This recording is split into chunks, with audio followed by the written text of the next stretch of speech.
Hey everybody, Radamon here, playing Stellaris in the new MegaCorp 2.2 patch.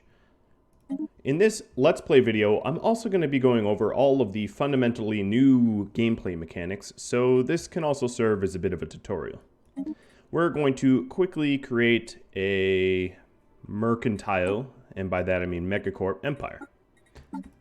So we're going to go with corporate, which allows us to have access to the MegaCorp stuff. Egalitarian and Fanatic Materialist. That seems about good. As for how we look, let's go with little gnomes, right? And we will be the Vrinn. That sounds good to me. We're humanoid. If we're the Vrinn, I guess the prefix should be VN. Alright, now the traits have been changed significantly. So you should definitely look them over carefully, as they are significantly different than they were before. I'm going to go with Thrifty, which increases trade value from jobs. I'm going to go with Nonadaptive. That's usually my go-to for negative traits. I tend to like Communal. This time, it changes housing usage. I'll explain this in the future for sure. I will go over all of the gameplay mechanics, but it's hard to explain that without actually showing you. I'm going to go with traditional as well. I would also like to... Yeah, maybe I'll go with intelligent and sedentary. All right. That looks about right. As for homeworld, let's call this Vrinn Prime. And the star name will be Vrinn. And I guess we're little gnomes. Maybe we'll be arid. I don't know where gnomes live. We're still mammalian. Humanoid or mammalian? I don't know. Humanoid. That looks about right. Alright, so we will be Fanatic Materialist, which is research speed and robot upkeep, and Egalitarian. As for our MegaCorp, I would like to do, in the future, some strange megacorps, like the Gospel of the Masses or the Criminal Heritage, but I'd rather just go over sort of the fundamental mechanics of MegaCorp. So I'm going to do brand loyalty for the Unity and free traders. And I might get rid of brand loyalty in the future. Our multidisciplinary customer satisfaction specialists are always just a click away. She is a little bit louder than I am, aren't I? Discover limitless possibilities. Stop talking to me. So there is a few new voices. There is the Slick Corporation, the Worker, which is sort of like communism, and then the Ruthless one, which is sort of criminal-esque. We will name ourselves the VTC. Why not? As for flag, there is some new corporate flags. So our new VTC will... I like that flag. Ship appearance, we are still, I don't know, mammalian works for me. Ruler, let's change the room style to be a little bit more corporate-esque rather than dungeon. I don't know, that kind of looks corporate. And I really can't tell the difference between male and female, but alright. That is our consortium. Now for settings here, let's play on small with the most amount of empires possible. No advanced starts, the most amount of marauders and fallen empires. I like to lower the habitable worlds and normal crisis strength. Now there's a new thing called victory year, which is basically a score win. I'm going to turn that off because I don't want the game just finishing at random, but victory year would be sort of who has the highest score at some year so that you are determined the winner. Guaranteed habitable worlds is how many habitable worlds that you can colonize right off the bat, and that's a pretty cool little slider there. It's very helpful for multiplayer because I've definitely played this multiplayer and had one person get 4 habitable worlds and one person get like 2, and that just doesn't make it all that. Greetings, Chairwoman. I am Veer. Doesn't make that all that fair. All right, let's lower the volume a little bit more. All right, so right off the start, you're going to see that the planet looks significantly different. I have a 17-size planet. and it's not very obvious how to go about building. But before we do any of that, let's just set up... so there's a new sort of bar on the side because there's some new resources up top. I like to lock this bar down, otherwise it pops up and I find that kind of annoying. So I'm just looking at my leaders. I have a scientist that is decent. Not a huge fan of the rest of my scientists. And I'm going to start surveying towards the choke points. As for my construction ship, I am going to grab the minerals. And then let's set up the science. I think a little extra physics research from researchers. Pop growth speed. And minerals from mining jobs. Those are going to be my 3 research. So let's look at our planet. What is going on here? Well, okay. There are special buildings, which are sort of unique production buildings that you get at different population sizes, all the way up to 75. So right now I have the planetary administration, which has 1 enforcer job, 5 housing, 5 amenities, 2 executive jobs. All this will make sense soon. And then I have research labs, which add researchers. And as you can see, the researchers produce research here. So I have a base of 10 research, and then my researchers are producing almost 10 on top of that. I have alloy foundries, which takes minerals and turns it into alloys. Alloys is a new resource that allows you to build ships and star bases. I have civilian industries, which takes minerals and turns them into consumer goods. Consumer goods is consumed by your population, and depending on the strata of the population, the higher up they are, the more goods they'll consume. And let me just show you that. On my planet right now, I have 2 rulers, 7 specialists, and the specialists work in these buildings, mostly, and 19 workers. The workers are going to be consuming 0.2 consumer goods at the moment. And this will all change depending on research and all that. The specialists are consuming 0.5, and then the executives are consuming 1. Consumer goods are just sort of like luxury goods, is kind of the way to think about it. Okay, and then back to the planet summary.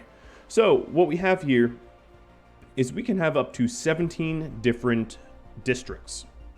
District is either an urban block, which adds 1 clerk job and 5 housing, and that would leave 4 people unemployed. You could also do a generator district, which is for energy. It opens 2 jobs and allows 2 housing, so they break even. Mining is very much the same, and agriculture is very much the same.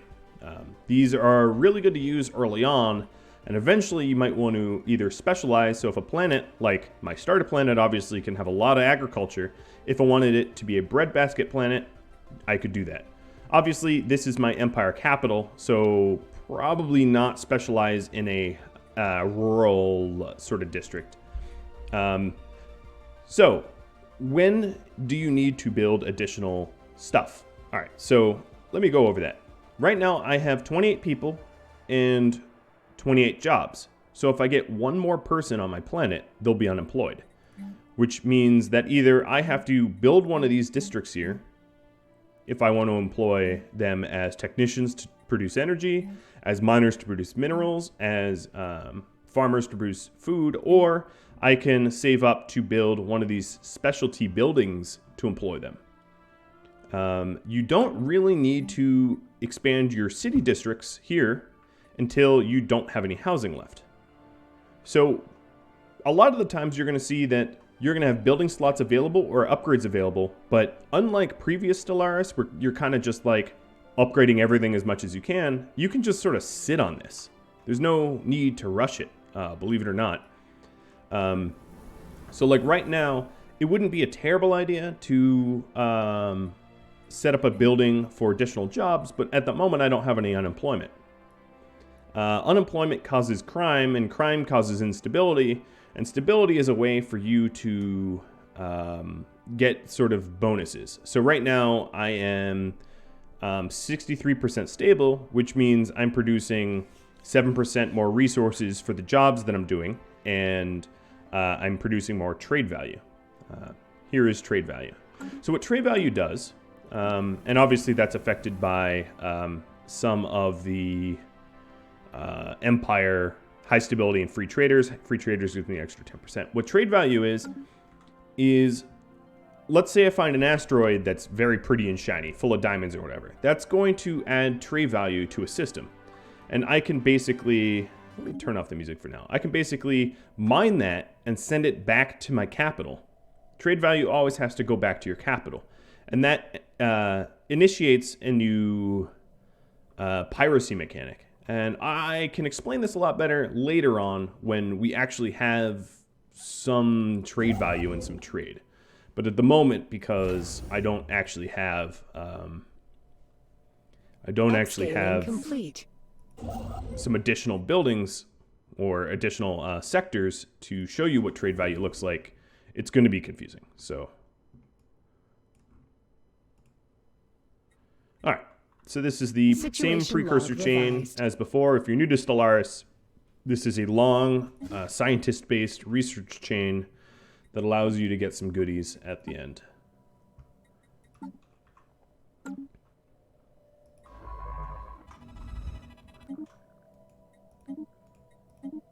I'm going to have this scientist start researching all the way towards more choke points. I don't want to get stuck. That would be very bad. And my goal as this MegaCorp is to sort of dominate the global market. That is my end game goal. I will conquer all other MegaCorps and try to trade with as many non-MegaCorps as I can. That is my goal here. Identified. All right, so that's some precursor activity. Obviously, my researcher's not skilled enough to research that yet. Upscaling complete. And I'm going to be getting all the research on my home base. So, one of the big things about these resources here, the consumer goods, alloys, food, minerals, and energy, is they can be freely traded very, very easily on the local market. Obviously for some markup, right? But that's a pretty handy little ability for you to do. So if you have some sort of huge deficit, let's say you have a giant food deficit, you can just buy it with energy credits if you want. If you don't have the energy credits, but you have a huge boon of minerals, you can just sell off your minerals every month. And here, I'll show you how to do that. So if I wanted to say, sell off 26 minerals every month, I could go like this, and then with those extra energy credits that I get if I wanted to buy food, I could do this. And that way, you can sort of balance your budget inefficiently, of course, because having to do the local trade is not that efficient, but it allows you to balance your budget regardless. Potential market survey completed. Right, well, that planet is a bit of a dud. Another huge difference is you sort of have infinite leaders. They do cost you more. So you have something called an administrative cap or empire size. So the wider you grow, the more you'll get sort of taxed. Upscaling complete. Okay, so we have a continental world, one of our two guaranteed. Actually, continental is not even our planet type. Never mind, that's not one of our guaranteed worlds. I take that back. So another thing I'm going to do is I'm going to crank out another science ship and recruit another scientist. Right now, I am not enthralled by the choices that I have. I'll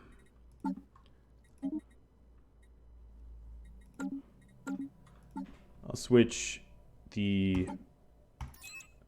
one of those scientists out for a little bit of bonus.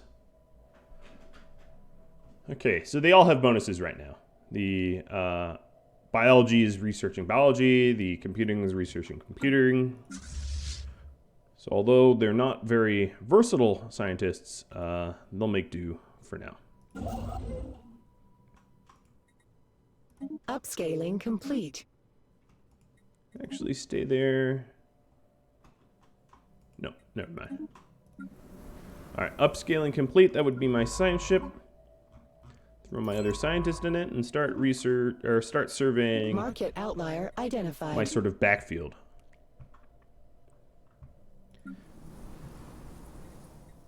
So if I want to see population growth, I would just go to population, and as you can see, I am gaining 3 a month, and I need, let's say, 45. So it's going to be kind of a while until I need an additional job for that one person that will be generated. Then I haven't actually gone over tiles, but because your planets you don't actually build on individual tiles, what this does is it will tally up what kind of districts you are allowed. So you can eventually go up to 17. There is some research to kick that up a little higher. But basically, if I count out tropical plus Great River plus Bountiful Plains times 2 equals all of the, I have 3, 5, 7, 9 districts here, as you can see. And then some of the districts are actually locked up right now. The industrial wasteland is blocking some agriculture districts. The industrial wasteland is blocking some generator districts. So there's a way for you to clear the blockers and then specialize your planet even more. So as you can see, the districts that are blocked here, my generator and agriculture districts are blocked. So if I wanted to get 9, I couldn't. I could only get 7.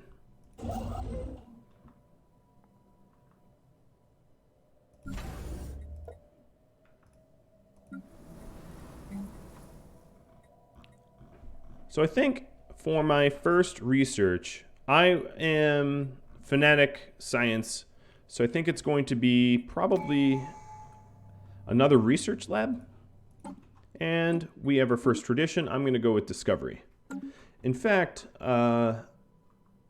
Normally I would do Map the Stars, but I'm not going to do Map the Stars this time around. I really like Map the Stars because anomalies can be very beneficial, and finding more of them is great. But I'm not going to do it. Not this time. Normally I would. Trying to min-max your own home system. Potential market survey completed. And my advisor is going to reference everything as like, for the markets. You know, that kind of speech. So looking at Dram has yielded almost nothing so far. It's not that complex of a system. And we're heading to the first big bottleneck. Here's our other guaranteed world. They're both 17 size. Our home planet's also 17 size. So they're all of equal size as a result. So if I wanted to build a colony ship, I would need a little bit more alloys. I would need 200 alloys. So let's pretend like we need a colony ship right now. I could go into the market and I could either buy alloys in bulk, or I could say next month I'm going to have 9, and then I'll buy 40 more. And then as you can see, by next month I'll have 200 alloys. I'll all of a sudden have enough alloys to get that colony ship. See? Boom. And then, as you can see, my energy credits are drastically going down because these cost money. So what they'll do is they'll sort of automatically adjust that for you.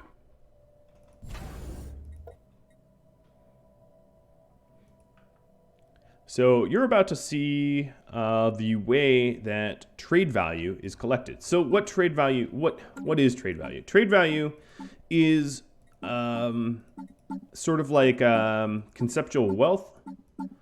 So if I go down to trade policy, I'm trading trade value 1-to-1 with energy credits at the moment, but you could trade them instead for some energy credits and consumer goods, or for some energy credits and Unity. It's sort of up to you. In fact, I'm going to go ahead and trade it for Unity, just because I want to plow ahead with my Unity. So soon you're going to see my Unity go up.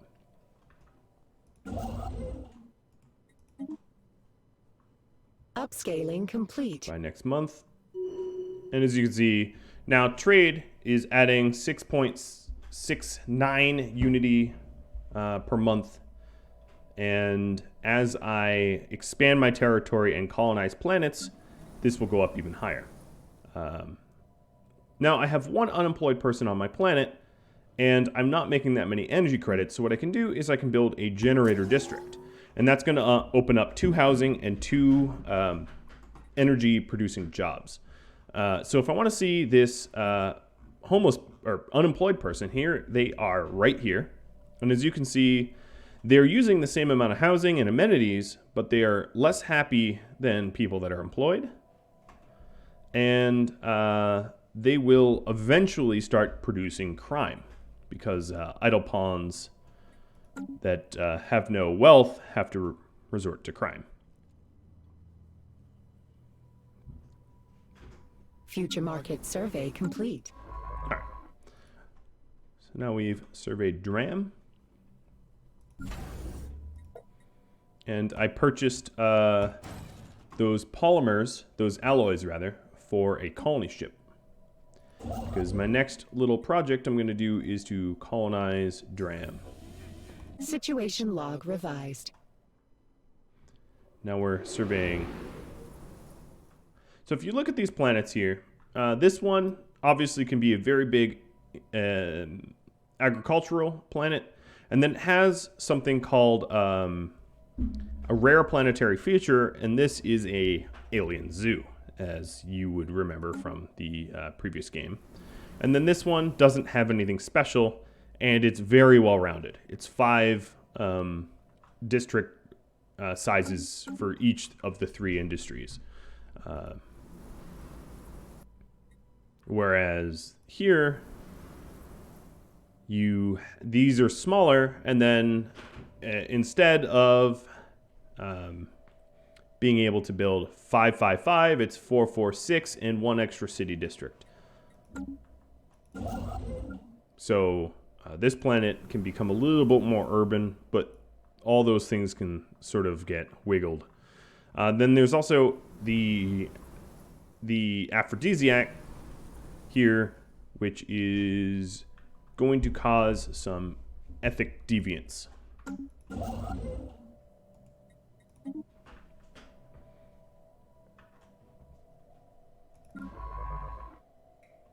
Potential market survey completed. So one thing about trade value is you don't need to mine it or anything like that.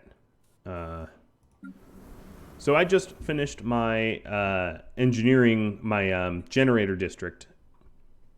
And as you can see, I now have 1 extra job rather than 1 less job.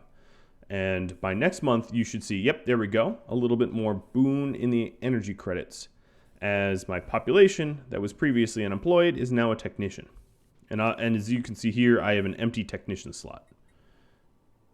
And I can change the job priority. So I can say, I'd rather have technicians over miners, or miners over technicians. Generally speaking, the higher up the tier, the higher the priority, because they get paid more. They're more, they're jobs that are more attractive. People would rather be specialists than workers. People would rather be rulers than specialists. Upscaling complete. All right, so now we have a little bit of trade value. You don't have to mine it.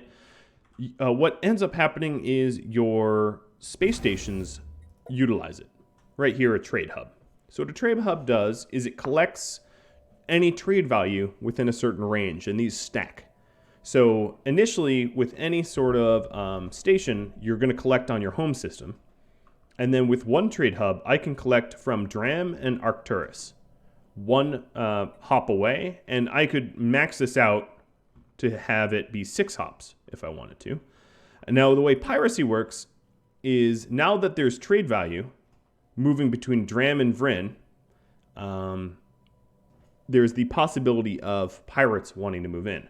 So by default, my trade is protected for up to 2 trade value. And I'm only actually generating 2, so I'm not going to have any pirates. if this dram Future was market generating survey complete. 5 trade value, and I only had the protection up to 2, piracy would start growing, and then they would start stealing money as it was traded. And the way to do that, the way to stop that, is to build defenses on space stations. I can show you that in a bit.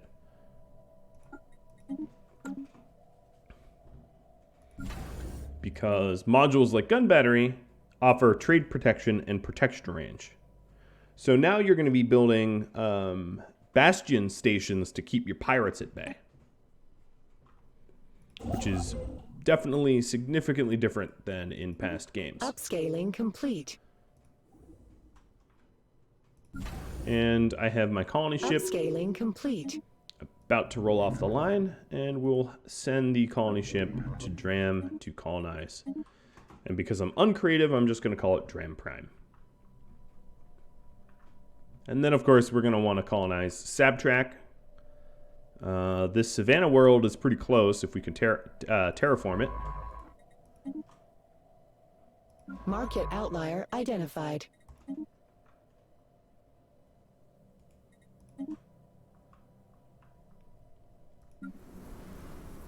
Another way to keep piracy at bay is your fleets now have a piracy suppression effect. So if I had pirates at Dram, I could either park my fleet at Dram or tell them to patrol. And what patrol does is it just bounces between 2 spots. And every time they would pass through, they'd help clear out some pirates. So that's definitely one way to deal with pirates if you have pirates. Now I'm going to want another colony ship.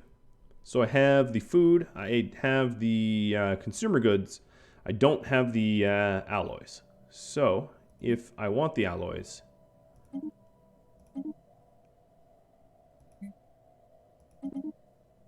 need to go ahead and buy them. Colonial Enterprise upsizing. Now the way to make alloys, sometimes you'll find them on a system to mine out. Most of the time what you're going to be doing is you're going to be making them. So this alloy foundry right here, as you can see, is responsible for half of the alloys. So we get 5 by default. 0.6 or 0.59 is consumed by the ships we own. And then the jobs, this alloy foundry, is making the remainder 4.64 alloys. So if I wanted more alloys, either I would upgrade the alloy foundry when I researched the upgrade, or alternatively, I could put another alloy foundry on my planet, which honestly wouldn't be that bad of an idea. So I'm going to go ahead and do that.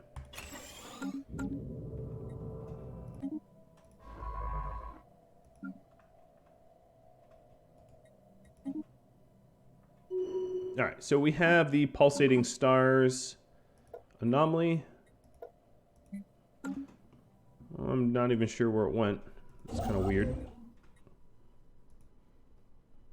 Future market survey complete. And here's another system with trade value. Now, the further you get from your home system, the harder it is to get that trade value home without it being pirated. That is the way the new pirate system works. So getting it home will require a series of bastion stations to keep it protected, or a fleet that's constantly patrolling. It's actually not that easy to get it home. All right, so now I am ready to make another colony ship. Market outlier identified. And I need to build a space port, or starbase rather, on Upscaling Sabtrack. complete. That will be next. I don't have the influence for it yet, but we'll get there. So as you can see here, my fleet is bouncing between Dram and Vrinn. Sabtrack looks like, Sedentary rather, looks like a pretty wealthy system. So this has basically been the introduction to trade. I didn't go very deep into detail, but that's because I'm not well set up and I can't cover it. But also the districting. I hope this has made sense to you. If you have any questions, drop me a line. If you have any feedback or any ideas for future playthroughs besides this sort of like tutorial let's play, let me know. And I hope you enjoyed this episode. I'm really excited about Le Guin and MegaCorp, so hopefully you guys are as well. Thank you for tuning in, and I hope you tune in next episode. Hopefully we get the ball rolling a little bit faster because I won't have to talk about the gameplay mechanic changes. And I will catch you all later. Adios.